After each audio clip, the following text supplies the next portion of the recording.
everybody, Marcos Vegas being joined by Peter Kid Chocolate Quillin here in Las Vegas. Huge fight week, Mayweather versus Guerrero. But before we get to that, I want to talk to you about your impressive performance, your impressive win over Fernando Guerrero. Now that you're a week away, a week from the fight, it's finished now. What were your thoughts on your performance, and how do you want to improve? You know, it's always more punches you could throw, always more head movement you can use. It's almost more things that you can always do. It's about sitting down with the team, coming up with a plan, and try to make every camp better. I know I put myself through hell when I'm in camp. So, you know, as far as what I'm able to go out there to do, I know I'm able to go out there and fight hard if I need to be. But right now at this point, I just got to be able to fight smart. And that's what I'm going to be looking to do every time I step out there. You know, they always just don't give me the credit that I deserve. But for me, I value myself a whole lot that I know I'm able to go out there, keep fighting to be better. I'm good enough right now, but I'm trying to be great. Looking at the fight, were you surprised that he came back later in the stages before you put him away in the last round? Well, most importantly, you know, I don't take anything away from a fighter. That tells a lot about a fighter once he's able to get off the canvas, put up a strong fight, hard fight, and that's what I think the fight was such a memorable fight for boxing fans to be able to know and go back on, because, you know, a lot of people never gave me the chance. And I'm just glad to be here, man. And at the end of the day, what I'm trying to do for boxing is make sure I bring all the casual fans that, you know, I don't like boxing too many. I'm trying to bring y'all back so y'all can be able to have somebody with positive support that y'all can spread on. You know what I'm saying? I'm just blessed to be here, man.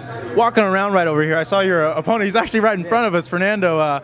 You know, you're fighters. It's business in the ring. Have you had a chance to talk to him? What'd you guys say to each other about the fight you had? I told him, you know, most importantly, how you can handle what you're going through is just being true to yourself and know what's real. You know, family, friends coming together and being with you, that's real. You don't lose a sense of that. And I was telling him that's what it is. You know, I'm not trying to say I'm super better than him, and, you know, I don't try to shit on nobody. I just know that he did what he had to do for himself. And as long as he believed that, and, you know, he have to get better from his performance, whatever, then that's up to him to decide that. But it's not up to me to basically make somebody feel less of a person. So I just try to be a humble guy, know that I'm, you know, the difference between me and the Wall Street guys that I go in the ring with a boxing suit on, they go with a suit on. So I just, you know, keep what I'm going is just being humble. Did you have a chance to see Sergio Martinez's fight?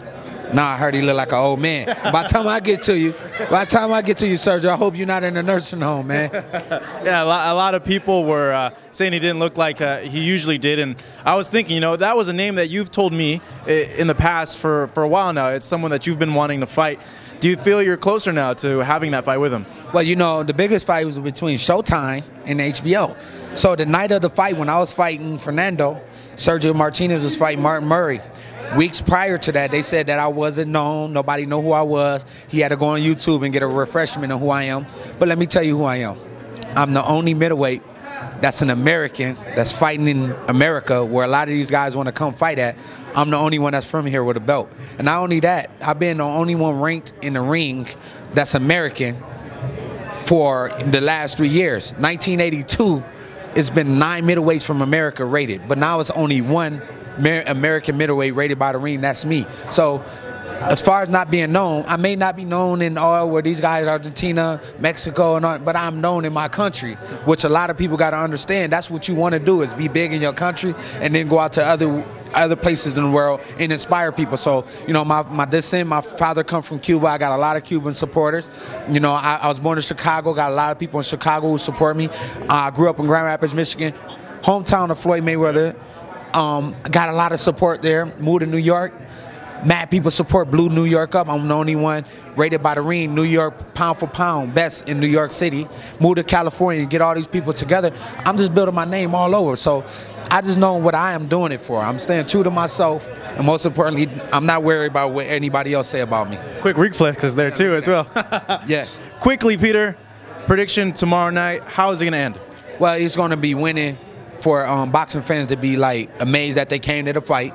You know, you got pound for pound best in the world, Floyd Mayweather, who's been holding the game down for so many years and coming out of the 1996 Olympics, still hanging and reigning supreme.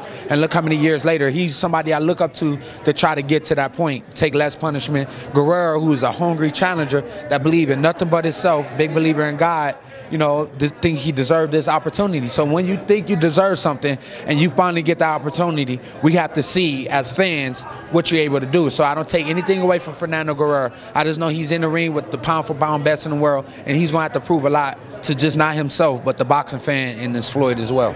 Robert, you mean? He said Fernando. He still has his old opponent in his head. My mind. As always, Peter, great so talking with you. Digging the shades, by the way. Here with Peter Quillin, Marcos Viegas. Stunner Shades for the Boxing Channel.